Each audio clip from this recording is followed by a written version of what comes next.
Good afternoon and welcome to Biztech Asian Midday Marketwatch. Our guest today is Halley, Senior Market Analyst, Asia Pacific at OANDA. Hey Jeff, great to have you on the show again. Happy Tuesday, Brian. Great to be here as ever.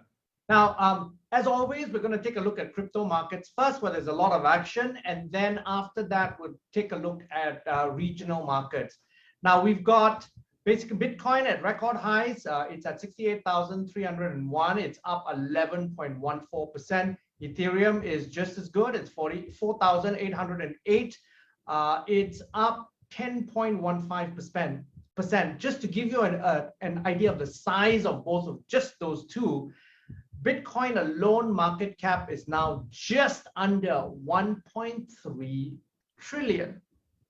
And Ethereum is at 569 billion. So it's just incredible numbers that we're talking about in terms of cryptocurrencies.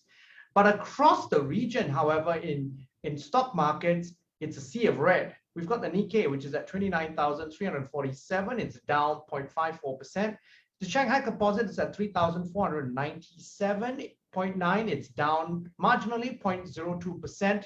Hang Seng is at 24,745.92. It's down 0.07%.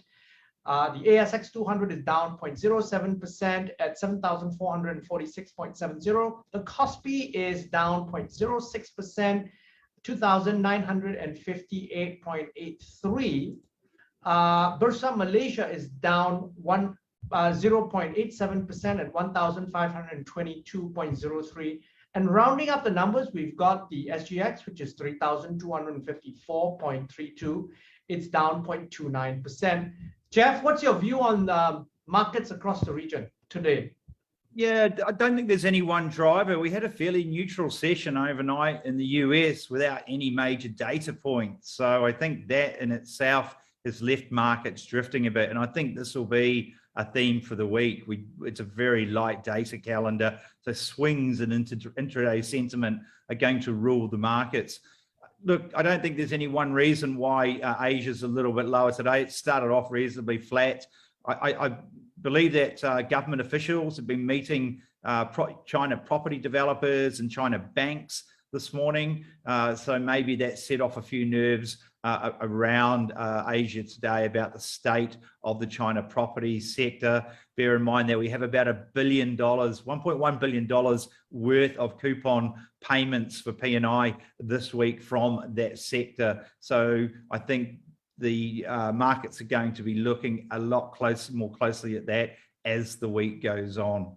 Now, what are key signals that it's a data-like week, but what key signals are you looking out of Asia this week? I think we've got Malaysian industrial production and unemployment due out later today, for example. Yeah, look, we've got Indonesian retail sales as well, and I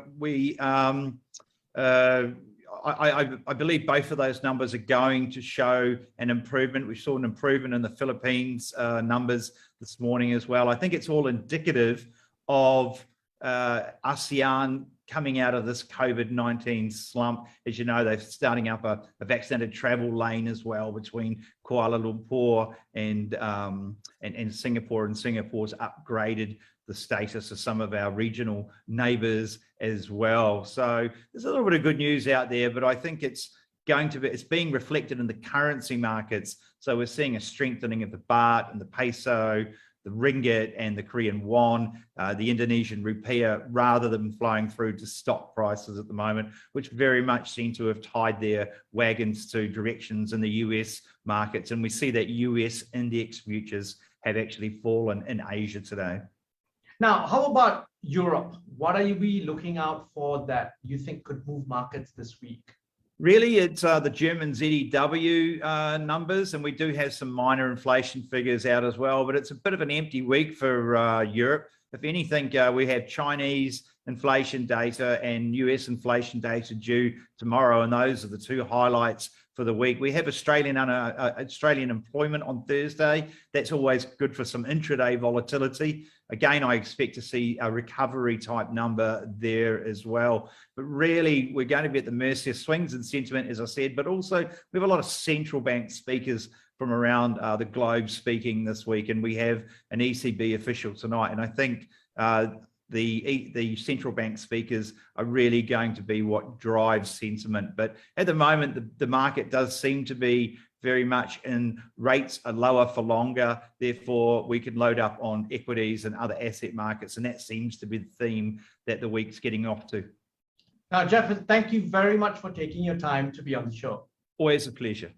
Now, we've been speaking to Jeffrey Halley, Senior Market Analyst, Asia Pacific at OANDA, on Biztech's Asian Midday Marketwatch. I'm Brian Fernandez. This video and podcast will be on our various social media platforms as well as our website, www.biztech.asia. Please like and subscribe to our various platforms. Thanks again for tuning in.